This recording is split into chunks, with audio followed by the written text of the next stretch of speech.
Minister.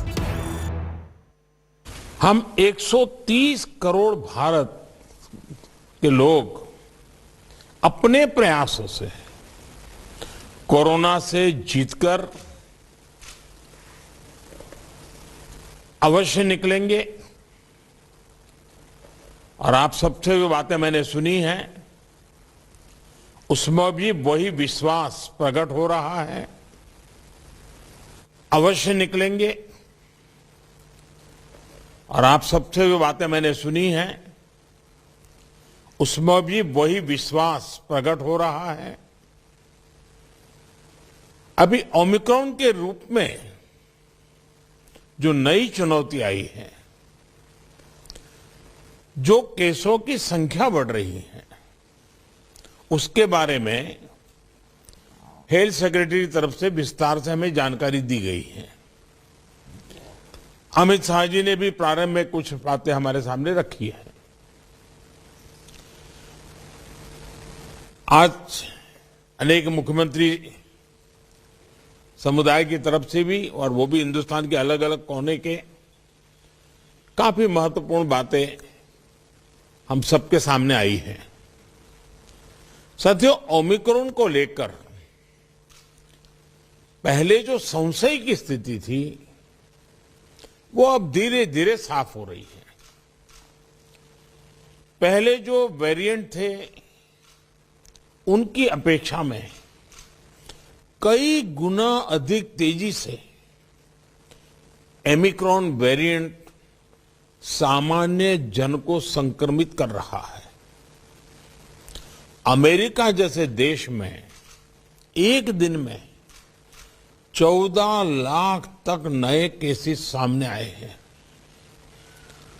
Bharat में हमारे वैज्ञानिक और हेल्थ एक्सपर्ट्स हर स्थिति और आंकड़ों का लगातार अध्ययन कर रहे हैं। ये बात साफ है, हमें सतर्क रहना है, सावधान रहना है, लेकिन पैनिक की स्थिति न आए इसका भी हमें ध्यान रखना ही होगा। हमें ये देखना होगा कि त्योहारों के इस मौसम में लोगों की और प्रशासन की अलर्टनेस कहीं से भी कम न पड़े। पहले केंद्र और राज्य सरकारों ने जिस तरह प्रिएम्प्टिव, प्रोएक्टिव और कलेक्टिव अप्रोच अपनाई है, वही इस समय की जीत का मंत्र है। कोरोना संक्रमण को हम जितना सीमित रख पाएंगे, परेशानी उतनी ही कम होगी। हमें जागरूकता के फ्रंट पर साइंस आधारित जानकारियों को बल देने के साथ ही अपने मेडिकल इंफ्रास्ट्रक्चर को, मेडिकल मैन पावर को स्केल अप करते ही रहना पड़ेगा। साथियों, दुनिया के अधिकतर एक्सपर्ट्स का कहना है कि वेरिएंट चाहे कोई भी हो, कोरोना से लड़ने का सबसे कारगर हथियार वैक्सीन ही है। भारत में बनी वैक्सीन तो दुनिया भर में अपनी श्रेष्ठता सिद्ध कर रही है। ये हर भारतीय के लिए गर्व का विषय है कि आज भारत लगभग 92% वयस्क जनसंख्या को पहली डोज दे चुका है। देश में दूसरी डोज की कवरेज में भी 70% के आसपास पहुंच चुके हैं। और हमारे वैक्सीनेशन अभियान को 1 साल पूरे होने में अभी भी 3 दिन बाकी है। 10 दिन के भीतर ही भारत अपने लगभग 3 करोड़ किशोरों का भी टीकाकरण कर चुका है। ये भारत के सामर्थ्य को दिखाता है, इस चुनौती से निपटने की हमारी तैयारी को दिखाता है। आज राज्यों के पास पर्याप्त मात्रा में वैक्सीन उपलब्ध है। फ्रंटलाइन वर्कर्स और सीनियर सिटीजन्स को प्रिकॉशन डोज जितनी जल्दी लगेगी उतना ही हमारे हेल्थ केयर सिस्टम का सामर्थ्य बढ़ेगा। 100% टीकाकरण के लिए हर घर दस्तक अभियान को हमें और तेज करना है। मैं आज अपने उन हेल्थ केयर वर्कर्स, हमारी आशा बहनों का भी अभिनंदन करता हूं जो मौसम की कठिन परिस्थितियों के बीच वैक्सीनेशन अभियान को गति देने में जुटे हैं। साथियों, टीकाकरण को लेकर भ्रम फैलाने की किसी भी कोशिश को भी हमें टिकने नहीं देना है। कई बार हमें यह सुनने को मिलता है कि टीके के बावजूद संक्रमण हो रहा है तो क्या फायदा। मास्क को लेकर भी ऐसी अफवाहें उड़ती हैं कि इससे लाभ नहीं होता। ऐसी अफवाहों को काउंटर करने की बहुत जरूरत है। साथियों, कोरोना से इस लड़ाई में हमें एक और बात का बहुत ध्यान रखना होगा। अब हमारे पास कोरोना से लड़ाई का 2 साल का अनुभव है। देशव्यापी तैयारी भी है।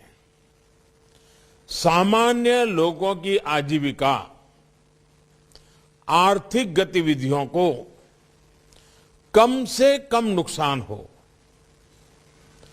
अर्थव्यवस्था की गति बनी रहे, कोई भी रणनीति बनाते समय हम इन बातों को जरूर ध्यान में रखें। ये बहुत आवश्यक है और इसलिए लोकल कंटेनमेंट पर ज्यादा फोकस करना बेहतर होगा। जहां से ज्यादा केस आ रहे हैं, जहां ज्यादा से ज्यादा और तेजी से टेस्टिंग हो, ये सुनिश्चित करना भी आवश्यक है। इसके अलावा हमें यह भी सुनिश्चित करना होगा कि होम आइसोलेशन में ही ज्यादा से ज्यादा ट्रीटमेंट हो सके। इसके लिए होम आइसोलेशन से जुड़ी गाइडलाइंस को, प्रोटोकॉल को, उसे फॉलो करना और स्थितियों के अनुसार इंप्रोवाइज करना भी बहुत जरूरी है। होम आइसोलेशन के दौरान ट्रैकिंग और ट्रीटमेंट की व्यवस्था जितनी बेहतर होगी उतना ही अस्पतालों में जाने की आवश्यकता कम होगी। संक्रमण का पता चलने पर लोग सबसे पहले कंट्रोल रूम में संपर्क करते हैं। इसलिए उचित रिस्पांस और फिर मरीज की लगातार ट्रैकिंग कॉन्फिडेंस बढ़ाने में बहुत मदद करती है। मुझे खुशी है कि कई राज्य सरकार इस दिशा में बहुत अच्छी तरह नए नए इनोवेटिव प्रयास भी कर रही है, प्रयोग भी कर रही है। केंद्र सरकार ने टेलीमेडिसिन के लिए भी काफी सुविधाएं विकसित की हैं। इसका ज्यादा से ज्यादा उपयोग कोरोना संक्रमित मरीजों को बहुत मदद करेगा। जहां तक जरूरी दवाओं और जरूरी इंफ्रास्ट्रक्चर की बात है तो केंद्र सरकार हर बार की तरह हर राज्य के साथ खड़ी है। 5-6 महीने पहले 23,000 करोड़ रुपए का जो विशेष पैकेज दिया गया था, उसका सदुपयोग करते हुए अनेक राज्यों ने हेल्थ इंफ्रा को सशक्त किया है।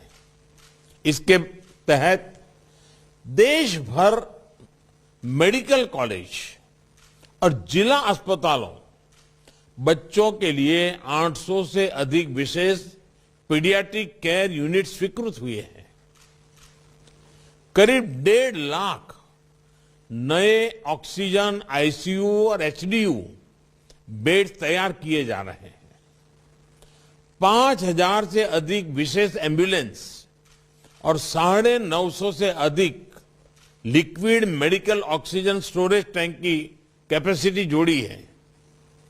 इमरजेंसी इंफ्रास्ट्रक्चर की कैपेसिटी को बढ़ाने के लिए ऐसे अनेक प्रयास हुए हैं, लेकिन हमें इस इंफ्रास्ट्रक्चर का विस्तार करते रहना है। कोरोना को हराने के लिए हमें अपनी तैयारियों को कोरोना के हर वेरिएंट से आगे रखना होगा। ओमिक्रॉन से निपटने के साथ ही हमें आने वाले किसी और संभावित वेरिएंट के लिए भी अभी से तैयारी शुरू कर देनी है। मुझे विश्वास है हम सभी का आपसी सहयोग, एक सरकार का दूसरी सरकार के साथ समन्वय कोरोना से लड़ाई में देश को ऐसी ही ताकत देता रहेगा। एक बात हम भली भांति जानते हैं, हमारे देश में एक हर घर में ये परंपरा है, जो आयुर्वेदिक चीजें हैं, जो काढ़ा वगैरह पीने की परंपरा है, इस सीजन में उपकारक है। इसको कोई मेडिसिन के रूप में नहीं कहता है, लेकिन उसका उपयोग है। और मैं तो देशवासियों से भी आग्रह करूंगा कि ये जो हमारी परंपरागत घरगथ्थू जो चीजें रहती है, ऐसे समय उसका भी काफी मदद मिलती है, उस पर भी हम ध्यान केंद्रित करें। साथियों, आप सभी ने समय निकाला, हम सबने अपनी चिंताएं साझा की और हम सबने मिलकर के संकट कितना ही बड़ा क्यों ना आए, हमारी तैयारियां, हमारा मुकाबला करने का विश्वास और विजयी होने के संकल्प के साथ हर एक की बातों में से निकल रहा है। और यही सामान्य नागरिक को विश्वास देता है और सामान्य नागरिकों के सहयोग से हम इस परिस्थितियों को भी सफलता से पार करेंगे। आप सभी ने समय निकाला, इसके लिए मैं हृदय से आपका आभार व्यक्त करता हूं। बहुत बहुत धन्यवाद।